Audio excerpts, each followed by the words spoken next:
Welcome to the second video on effective meetings, and we appreciate you watching. Last time we talked about the types of meetings and agendas, and this time we're going to talk about best practices for meetings and also meeting minutes, and I just wanted to show you what those look like. And meeting minutes are just what they sound like. They're basically a record of the meeting.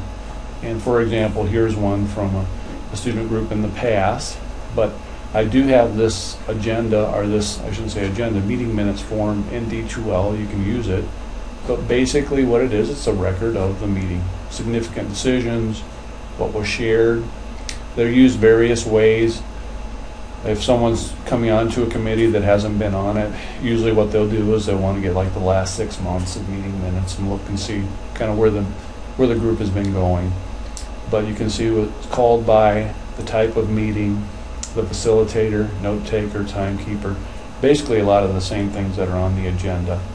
And then you get down into the agenda topics. So in this case, Matthew talked about this. And were there any conclusions that came from it? Obviously they weren't. Maybe it was just information with introduction. Any action items? Nothing there. You just basically go through the meeting and put this in here, and there may be some conclusions, there may be some action items, and fill out the form. And like I said, it's just a record of what's gone on in the meeting, not anything difficult, but in this case, they talked about some advertising, they came to some conclusions here, and then there doesn't look like there was any action items, but that's what comes about with this. So that's an example of meeting minutes. You want to make sure that you get those posted in this project by 2 days after you have the meeting. So let's take a look at some best practices for meetings. And what we're going to look at is how to begin the meeting, conduct the meeting, and conclude the meeting. We want to identify the goals of the meeting at the beginning. The facilitator is going to do this and basically answers the question, why are we here?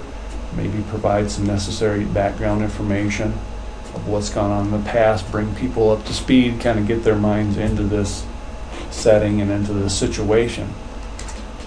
You also want to show how the group can help, and there's some ways you can do this. You can do this generally, or you can actually go around and kind of name people and name their roles, especially if it's a new group and people don't know each other and kind of don't know each other's skill sets. And then you preview the meeting.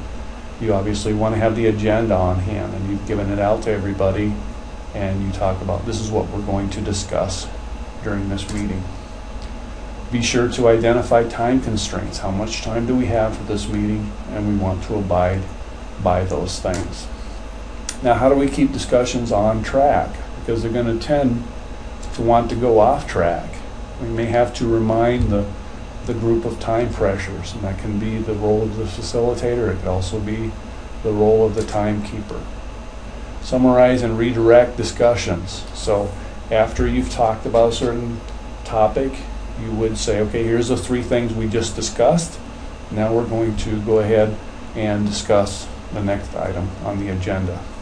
And obviously name those things specifically. But if things go off track, you may have to say, okay, let's look at this. Is this where we need to go? Sometimes you have to let things go for a little while, but you need to pull them back.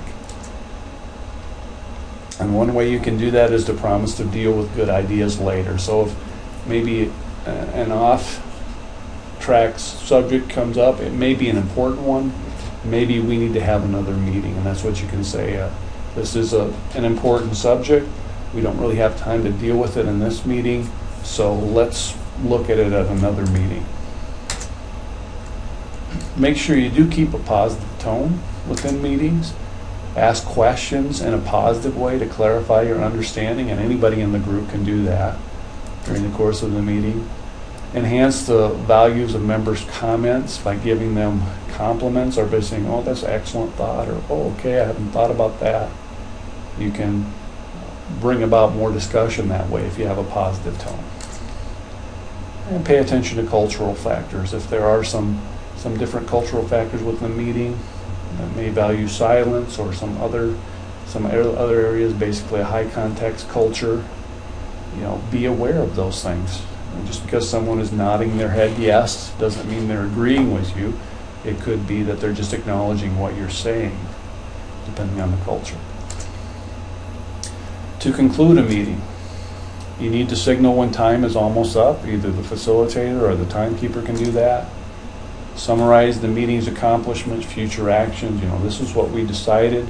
If you summarize those things, you're going to put everybody on the same page. So, okay, this is what we talked about, this is what we accomplished, and this is what we're going to do. And you may even need to go around and say, okay, this person, you're going to do this, and you're going to do that, to make sure you're all on the same page. And then be sure to thank the group at the end. So, thank you so much for tuning into this video, and we've talked about meeting minutes and best practices for meetings. I wish you great success on your meetings.